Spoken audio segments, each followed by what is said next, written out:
ओम शांति। मैं आत्मा निर्विघ्न सेवाधारी आत्मा हूँ। मन और बुद्धि को एकाग्र करती हूँ। एक मिनट के लिए गहरी शांति का अनुभव।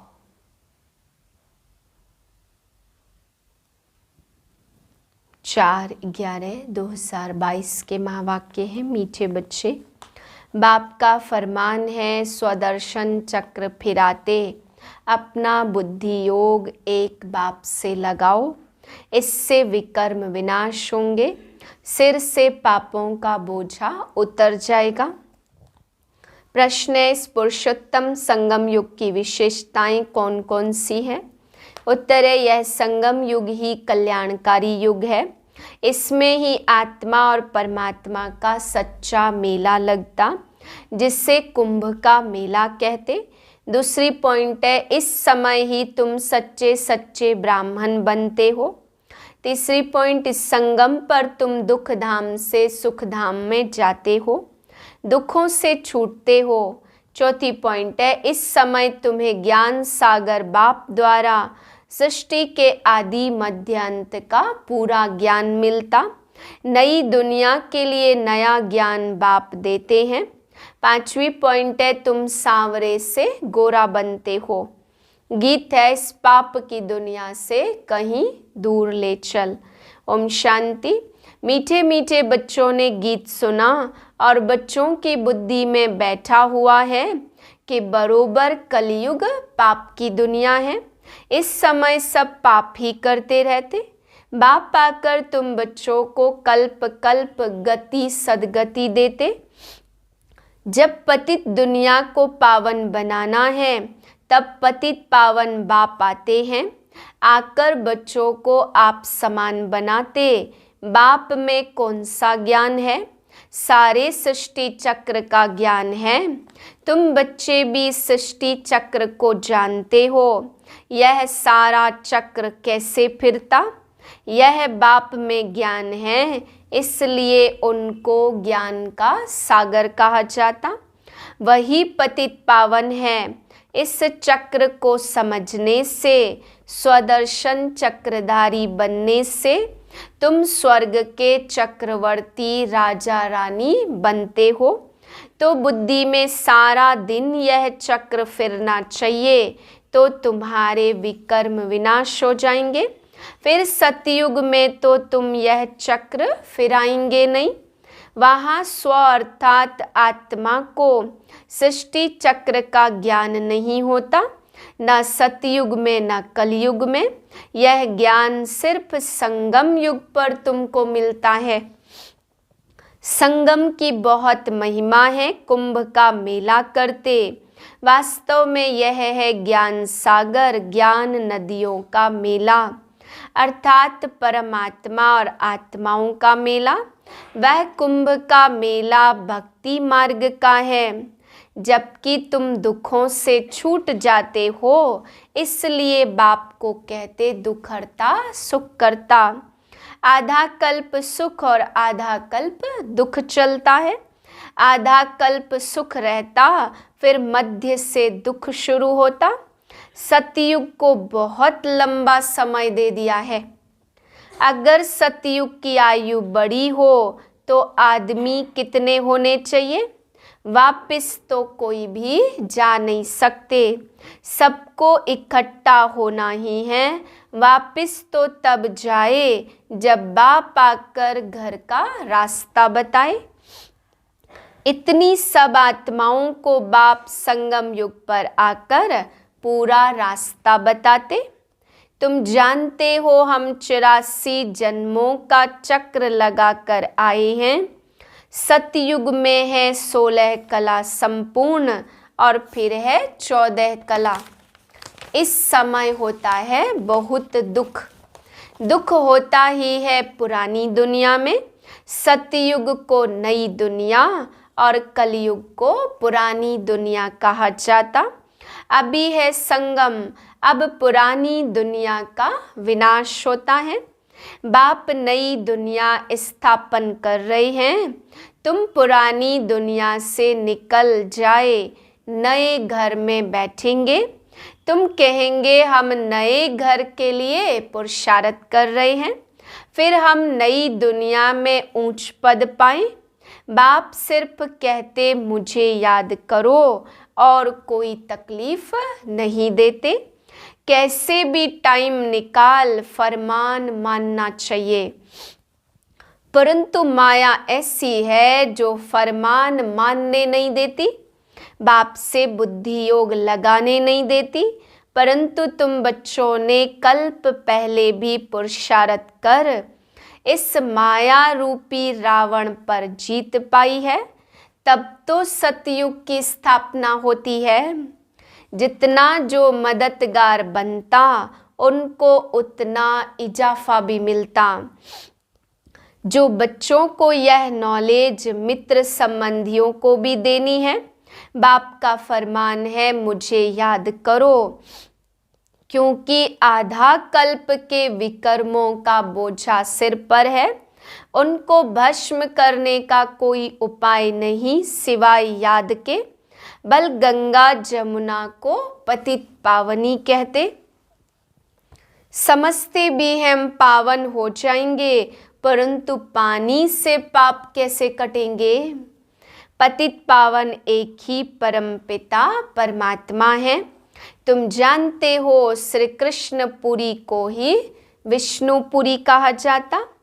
अब मालूम पड़ता है कि राधे कृष्ण ही फिर लक्ष्मी नारायण बनते। स्वर्ग के महाराजा महारानी, प्रिंस और प्रिंसेज राधे कृष्ण गाए हुए हैं। उन्हों के माँ बाप का इतना ऊंचा मर्तबा नहीं है। यह क्यों हुआ? क्योंकि उन्हों के माँ बाप कम पढ़े हुए हैं। राधे कृष्ण का जितना नाम है, उन्हों के माँ बाप का तो जैसे नाम ही नहीं है। वास्तव में जिसने जन्म दिया उन्हों का नाम बहुत होना चाहिए, परंतु नहीं, राधे कृष्ण तो सबसे ऊंच है। उन्हों के ऊपर तो कोई है नहीं। राधे कृष्ण पहले नंबर में गए हैं, फिर पहले नंबर में महाराजा महारानी भी बने हैं। बल जन्म माँ बाप से लिया, परंतु नाम उन्हों का ऊंचा है। यह बुद्धि में अच्छी तरह से बिठाना है। जबकि तुम यहाँ बैठे हो तो यह स्वदर्शन चक्र फिराते रहो।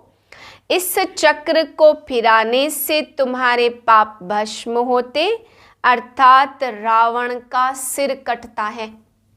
यह सतयुग त्रेता का चक्र है। अब फिर हम ब्राह्मण बने हैं, फिर हम 100 देवता बनेंगे। बाप समझाते ओम अर्थात हम आत्मा हैं, मैं भगवान, यह कोई ओम का अर्थ नहीं है। हम आत्मा निराकार है। साकार शरीर का बाप भी साकार है। हम परमात्मा की संतान हैं, तो हमको स्वर्ग की राजधानी जरूर चाहिए। बाप हमको स्वर्ग का वर्षा देने आए हैं। रावण फिर आधा कल्प के बाद श्राप देते हैं, तो तुम दुखी तमो प्रधान बन जाते हो। फिर बाप आकर सुखी बनने का वरदान देते। ऐसे नहीं कहते चिरंजीवी भव, परंतु कहते मुझे याद करो, तो इस जन्म सहित जो भी जन्म जन्मांतर के पाप हैं वह भस्म हो जाएंगे। इसको योग अग्नि कहा जाता। रावण राज्य में सबको पतित जरूर बनना है। पतित और पावन आत्मा बनती है। परमात्मा तो सदैव पावन है। वह सबको पावन बनाते हैं और पतित बनाते हैं रावण। सतयुग में विकार होते नहीं हैं। वह है संपूर्ण निर्विकारी दुनिया। तब तो देवताओं के आगे जाकर गाते, आप सर्वगुण संपन्न, यह महिमा शिव के आगे नहीं गाएंगे। देवताएं जो पावन होते सो पतित बनते हैं, बाप सुख धाम बनाते, शिव को बाप कहते हैं। शालिग्राम अलग है, रुद्र यज्ञ में एक बड़ा लिंग बनाते, बाकी बनाते छोटे छोटे शालिग्राम। सच्चे ब्राह्मण होते ही है संगम पर, यह कल्याणकारी युग है, यहाँ ही तुम सबका कल्याण होता। रावण अकल्याण करते हैं और बाप आकर के कल्याण करते, तो बाप की मत पर चल कल्याण करना चाहिए ना। श्रीमत शिव भगवानोवाच, शिव बाबा जन्म नहीं लेते, वह प्रवेश करते हैं। जन्म तो तब लेंगे जब पालना लेवे। बाप कहते सिर्फ तुम मेरी श्रीमत पर चलो। तो समझना चाहिए हम आत्माओं को बाप समझा रहे हैं। आत्मा ही समझती है ना, आत्मा ही बैरिस्टर इंजीनियर बनती। मैं फलाना हूँ, आत्मा ने कहा। हम देवता थे और फिर हम 8 जन्म बाद क्षत्रिय बने और फिर 12 जन्म लिए और फिर मैं पतित बनता हूँ। अब बाप कहते बच्चे आत्म अभिमानी भाव, यह समझने की बातें हैं। आत्मा कहती हम सतयुग में थे तो महान आत्मा थे और फिर कलयुग में पापात्मा है। सबसे महान ते महान है एक परमात्मा जो सदैव पवित्र है। यहाँ तो मनुष्य सदैव पवित्र रहते नहीं हैं। बाप कहते इन 5 विकारों का दान दो तो ग्रहण उतर जाए, फिर तुम सतयुगी संपूर्ण देवता बन जाएंगे। पहले पहले देह अभिमान छोड़ो, काम विकार का दान दो, अंत में आकर नष्टो मोहा बनना होता। द्वापर से रावण ने तुमको श्रापित किया है। बेहद की बाप की मत को जो नहीं मानते उन्हें महान कपूत कहा जाता। कपूत बच्चे को कभी बाप का वर्षा नहीं मिलेगा। सपूत वर्षा लेते जो पवित्र बन औरों को भी बनाते। बेहद का बाप पढ़ाते, हे आत्माएं कानों से सुनती हो। कहते हैं हाँ बाबा हम आपकी श्रीमत पर चल जरूर श्रेष्ठ बनेंगे। लौकिक बाप से तो हद का वर्षा मिलता। सुख इसलिए काक विष्टा के समान कहते, वह घर बार छोड़ देते, वह ग्रस्त धर्म को मानते नहीं है। ग्रस्त धर्म सतयुग में होता नहीं। तुम जानते हो इस पढ़ाई से हम विष्णुपुरी में जाते हैं। उसके लिए परम पिता परमात्मा हमको पढ़ा रहे हैं। भक्तों को पता ही नहीं है कि भगवान कौन है, उनका कर्तव्य कौन सा है, कैसे वह पतित से पावन बनाते हैं। अभी तुम पावन बन रहे हो, अभी तुम संगम युग पर खड़े हो, तो पूरा वर्षा लेना चाहिए ना। तो बाप ऐसे थोड़े कहते कि यहाँ ही बैठ जाओ, भल घर ग्रस्त में रहो, सिर्फ स्वदर्शन चक्र फिराओ। एक शिव बाबा दूसरा न कोई। पुराने में ममत्व तो नहीं रहना चाहिए। नया संबंध जुट रहा है, अब मौत बिल्कुल सिर पर सवार है। तैयारियां होती रहती, समय पर एक पुरानी खाल छोड़ नई ले लेते। अच्छा मीठे मीठे सिकिलदे बच्चों प्रति माता पिता बाप दादा का याद प्यार गुड मॉर्निंग। रूहानी बाप की रूहानी बच्चों को नमस्ते। हम रूहानी बच्चों की रूहानी बाप को नमस्ते। धारणा के लिए पहले पॉइंट, स्वदर्शन चक्र फिराते पूरा पूरा नष्टो मोहा बनना है। मौत सिर पर है, इसलिए सबसे ममत्व निकाल देना है। दूसरी पॉइंट है, बाप से वर्षा लेने के लिए पूरा श्रीमत पर चलना है। आत्माभिमानी बन सपूत बच्चा बनना है। वरदान है, मन और बुद्धि को सदा सेवा में बिजी रखने वाले निर्विघ्न सेवाधारी भाव। जो जितना सेवा का उमंग रखते उतना निर्विघ्न रहते हैं, क्योंकि सेवा में बुद्धि बिजी रहती। खाली रहने से किसी और को आने का चांस है और बिजी रहने से सहज निर्विघ्न बन जाते। मन और बुद्धि को बिजी रखने के लिए उसका टाइम टेबल बनाओ। सेवा व स्वयं के प्रति जो लक्ष्य रखते हो, उस लक्ष्य को प्रैक्टिकल में लाने के लिए बीच बीच में अटेंशन जरूर चाहिए।